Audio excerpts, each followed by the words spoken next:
Hello, everyone. I'm going to be talking about the Slovenian entry for Eurovision 2020.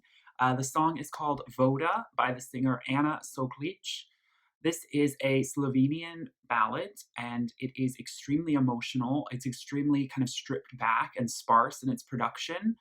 And the staging that we have seen from the EMA performance last weekend, it has her in this gorgeous white dress. I love the hair.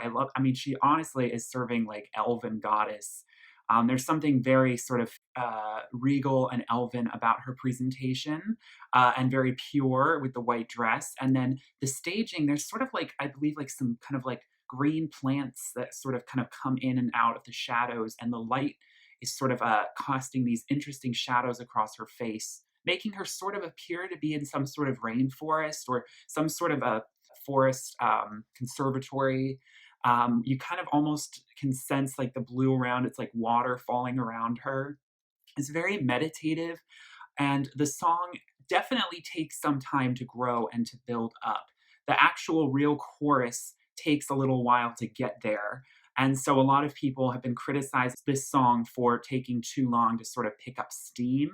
And of course, people are going to criticize it because it's another ballad, particularly a ballad in another language, not English. Eastern Europe tends to want to stick to their own language, which I really like to see.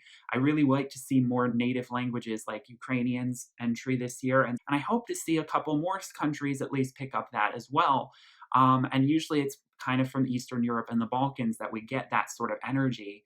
The thing is, I am very on board with this song. I don't like seeing people trash it just because it's a ballad. I think it's extremely gorgeous and soft, but then also powerful when it needs to be. She kind of comes in and out, and it's just this really mesmerizing piece. Albeit, I can understand why people want it to be revamped or maybe remixed a little bit to just give it a little bit more with the instrumentals. But I actually think just the subtle ambient instrumentals around her voice make it so it's all about her lyrics. You can, even though you can't understand Slovenian, if you were to understand it, you would be literally on the edge of your seat listening to every word if you were invested in the story that she is telling. If I find the full English translation, I will link it. I will comment it underneath this video. But from what I understand, the song is titled Voda, which means water. And this song is talking about how our lives are like rivers that are moving in different paths and kind of forming different, streams all throughout the plane of existence that we're on. So it's a very existential track. It's a very broad track that I think could have real mass appeal emotionally for so many.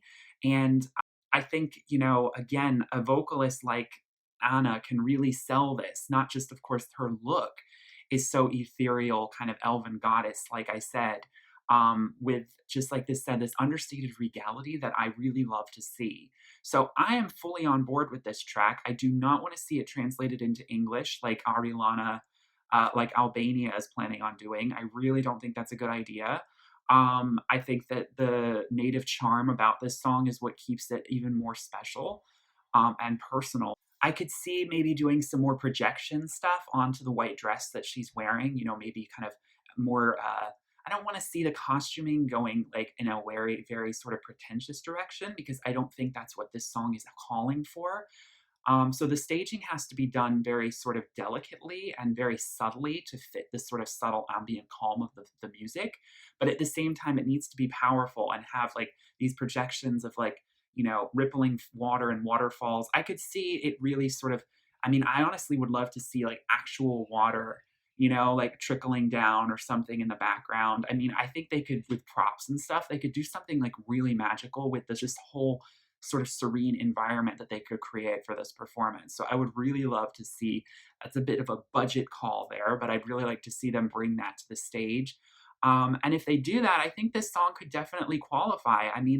Again, if Tamara Tedesca could do so well, I think the juries would really appreciate this song. I'm a little more concerned about the popular vote. Like I said, I don't think this song has any potential to win or even be top five, but I do think it could qualify. I really do. And personally, it's not a song that I would put anywhere near the bottom of my scoreboard. I'm very actually very favorably placing this song like towards the top 5, if not, maybe even in the top 5. I have to really kind of reevaluate with the songs we have so far, um, and spend more time with it. It's interesting, somebody in the comments was saying they want Gashper to revamp the song from last year, because Sebi, honestly, it was a song I had no intention or thought of winning, but it was actually my ultimate favorite song from Eurovision last year. It was from Slovenia's Zala and Gashper's track. I mean, it was pure heaven, and I listened to it the most out of any other song. I still listen to it. Like, I'm always going to be listening to that track. And so, yeah, Slovenia's been wanting to go the understated ambient route, kind of ambient ethereal route lately, and I'm really digging it.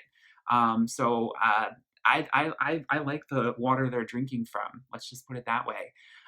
So hopefully hopefully this doesn't flop. I really don't want it to. People, come on, let's elevate these sort of softer, kind of feminine tracks. Yes, it's another ballad, and people are like, oh, there's so many ballads this year, but if they're good ballads, they're good ballads. I think the female ballads we're getting are strong. It's the male ballads. It's the male ballads that are letting us down. So I'm not so upset when I see a female ballad, but that's just my personal rank. I always prefer female vocalists, so that's just always my personal taste. Let me know in the comments what you think. Remember, this is all just my opinion. Please give this video a like if you enjoyed, and subscribe for more content. And I will see you all in my next video. Thank you all so much for watching. Peace, love, and light. Bye.